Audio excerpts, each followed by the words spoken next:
శ్రీకాకుళం జిల్లా కేంద్రంలోని అర్సవల్లి శ్రీ సూర్యనారాయణ స్వామి దేవాలయంలో రథసప్తమి వేడుకలు అంగరంగ వైభవంగా ప్రారంభమయ్యాయి. పోలీసులు పటిష్ట బందోబస్తును ఏర్పాటు చేశారు.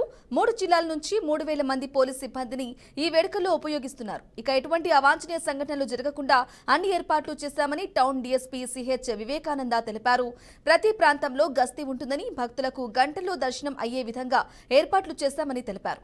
భక్తులు ప్రశాంత వాతావరణంలో పూజలు నిర్వహించుకోవాలనుకుంటున్న డీఎస్పీ వివేకానందతో మా ప్రతినిధి నాగభూషణ్ రావు ఫేస్ టు ఫేస్.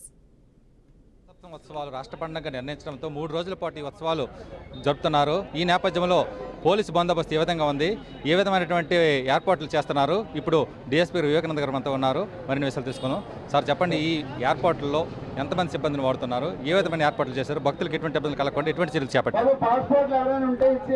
మొత్తం 2300 మంది బందోబస్తు ఏర్పాటు చేయడం జరిగింది. మా superintendent of police Shri KV Maheshwara Reddy గారి ఆధ్వర్యంలో అంతా కూడా సెక్టర్ కింద విడదీసి ప్రతి సెక్టర్కి ఒక ఇన్ఛార్జ్ ఆఫీసర్ని పెట్టడం జరిగింది. అలాగే టెంపుల్ చుట్టుపక్కల ఒక అడిషనల్ ఎస్పీ గారిని, ట్రాఫిక్ అంతా ఒక అడిషనల్ ఎస్పీ గారిని, అలాగే మెయిన్ గేట్ దగ్గర ఒక అడిషనల్ ఎస్పీ గారు బందోబస్తు చేయడం జరిగింది. వాళ్ళు మార్నింగ్ మా గౌరవ డిఐజీ గారు కూడా వచ్చి బందోబస్తు అంతా చూసి మాకు కొన్ని సూచనలు చేసిన ప్రకారం ఆ సూచనలన్నీ కూడా మార్పులు చేస్తున్నాం. అలాగే పబ్లిక్ ఎటువంటి అంతరాయం లేకుండా వారికి చక్కగా గుడికి దగ్గరలోనే ట్రాఫిక్ పూర్తిగా వాళ్ళ యొక్క పార్కింగ్ ప్లేసెస్ని అలాట్ చేయడం జరిగింది మొట్టమొదటిసారిగా. అలాగే భక్తులు ముఖ్యంగా ఉచితంగా వెళ్ళే భక్తులు, 100 రూపాయల భక్తులు శీఘ్ర దర్శనం చేసుకోవడానికి క్యూ లైన్లు లోపల 2 క్యూ లైన్లుగా అంతరాలయంలో దర్శనానికి ఏర్పాటు చేయడం జరిగింది. అలాగే ఎగ్జిట్ వెళ్ళే వారికి ఇబ్బంది లేకుండా స్పెషల్గా ఈసారి 2 ఎగ్జిట్లు పెట్టడం జరిగింది గుడిలో నుంచి. అలాగే ఎవరి క్యూ లైన్ వాళ్ళకు ఉంది. డోనార్ దర్శనం 300, 500, అలాగే శీఘ్ర దర్శనానికి ఏర్పాట్లు చేయడం జరిగింది. అలాగే 100 రూపాయల ఉచితానికి కూడా వాళ్ళందరికీ కూడా మంచి వెయిటింగ్ బాక్సెస్ తయారు చేసి అక్కడ హోల్డింగ్ ఏరియా అంటాము, ఆ హోల్డింగ్ ఏరియాలో ఉండి వాళ్ళు చక్కగా దర్శనం చేసుకోవడానికి మా ఎస్పీ గారు సూచన మేరకు ఒక ప్లాన్ అంతా తయారు చేశామండి. అలాగే వాళ్ళకి ఈ టెంపుల్ వారు అలాగే వాలంటీర్ ఆర్గనైజేషన్స్ అన్నీ కూడా మజ్జిగ, మంచినీళ్ళు, చిన్నపిల్లలకు పాలు అవన్నీ కూడా చక్కగా ఏర్పాట్లు చేయడం జరిగింది. ఏ భక్తుడికి ఇబ్బంది లేకుండా అందరూ కూడా చక్కగా దర్శనం చేసుకోవడానికి మా వంతు కృషి మేము చేస్తున్నాం. ప్రజలు కూడా సహకరించాలి.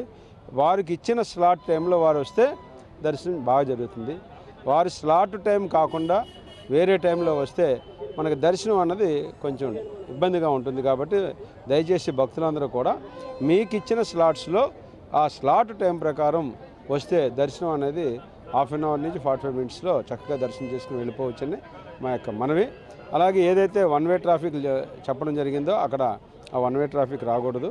ఎక్కడైతే పార్కింగ్ ప్లేస్ ఇచ్చామో ఆ పార్కింగ్ ప్లేస్తోనే మేము వెహికల్ పెట్టుకుని టెంపుల్కి దగ్గరగా కాబట్టి హ్యాపీగా రావడానికి కూడా ఏర్పాటు చేయడం జరిగిందండి. ఈ ఏర్పాట్లకి ఎంతమంది సిబ్బందిని వాడుతున్నారు? 2300 నుంచి 2400 మంది సిబ్బందిని అంటే ట్రాఫిక్ పరంగా కానీ, క్రైమ్ పరంగా కానీ, స్పెషల్ పార్టీస్ కానీ, ఎందుకంటే ఇది రాష్ట్ర పండుగ. ఈ రాష్ట్ర పండుగకి 3 రోజులు చేస్తున్నారు కాబట్టి ఈ 3 రోజుల నిమిత్తము ఈ రకంగా బందోబస్తు ఏర్పాటు చేస్తాం. అంటే గతంలో కొన్ని తప్పిదాలు జరిగాయి, అంటే తోపులాట్లని ఈ వ్యవహారం అంతా కూడా దాన్ని నియంత్రించడానికి మనం ప్రత్యేక ప్రణాళికను ఏమైనా రూపొందించామా? చేశారండి. ఇప్పుడు మార్నింగ్ మా డిఐజీ గారు ఇచ్చిన సూచన మేరకు హోల్డింగ్ ఏరియాస్ని ఎక్కువగా పెడుతున్నాము. వచ్చిన భక్తులు క్యూల్లోకి హోల్డింగ్ ఏరియాలోనే ఎక్కువ ఉంటారు. వాళ్ళని ఇబ్బంది లేకుండా, తోపులాట లేకుండా హోల్డింగ్ ఏరియాలో నుంచి క్యూ లైన్లోకి చక్కగా వెళ్ళే ఏర్పాట్లు సెర్చ్ చేయడం జరిగింది. ఇది ఇక్కడ పరిస్థితి. పూర్తిగా అన్ని ఏర్పాట్లు చేయడం జరిగింది. అన్ని రకాలైనటువంటి ఏర్పాట్లతో పూర్తి స్థాయిలో దర్శనానికి భక్తులకు ఎటువంటి ఇబ్బంది లేకుండా అన్ని ఏర్పాట్లు చేసినట్టుగా తెలిపారు. కెమెరామెన్ నాగుతో నాగభూషణ్ రావు, బీఆర్కే న్యూస్, శ్రీకాకుళం.